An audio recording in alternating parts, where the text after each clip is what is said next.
జగన్మోహన్ రెడ్డి గారు నిన్న అడిగిందేంటి, వీళ్ళు పెట్టినటువంటి డిబేట్లేంటి, రాసినటువంటి రాతలేంటి, కూసినటువంటి కోతలేంటి, ఎంత దుర్మార్గంగా అంటే నిన్న ఒక బురద ఛానల్, యాక్చువల్లీ నేను మాట్లాడకూడదు, ఇప్పుడు నాగమల్లేశ్వర గారు అంటున్నారు మీరు విలువలని అలాగే ఉండిపోతే వీళ్ళు ఇలా విలువలు దిగజార్చి బురదలో కొన్ని జీవులు ఉంటాయి, బురద జీవులు కొన్ని ఉంటాయి, అవి ఒళ్ళంతా పులుముకొని మనకు పూస్తూ ఉంటాయి ఆ బురదను తీసుకొచ్చి.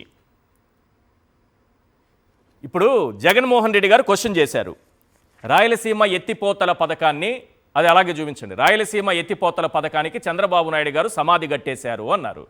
కట్టారా లేదా? తాకట్టు పెట్టారా లేదా? రేవంత్ రెడ్డి గారికి చేతిలో పెట్టేశారా లేదా? దీనికి సమాధానం చెప్పకుండా వాళ్ళు నిన్న చేసినటువంటి వికృతానందం, రాక్షసానందం, పిచ్చి పరాకాష్ఠకు చేరితే ఈ విధంగా ఉంటుంది. సమాధానం చంద్రబాబు నాయుడు గారు చెప్తారు. ఈయన ఎందుకు సమాధానం చెప్తున్నారు? సమాధానం చెప్పడానికి బురద ఛానల్కి ఏంటి? బురద ఛానల్ కదా బురద ఛానల్ సమాధానం చెప్పాల్సింది? అది కాదు సమాధానం చెప్పాల్సింది. ప్రభుత్వం సమాధానం చెప్తుంది, చంద్రబాబు నాయుడు గారు సమాధానం చెప్తారు, మంత్రులు సమాధానం చెప్తారు.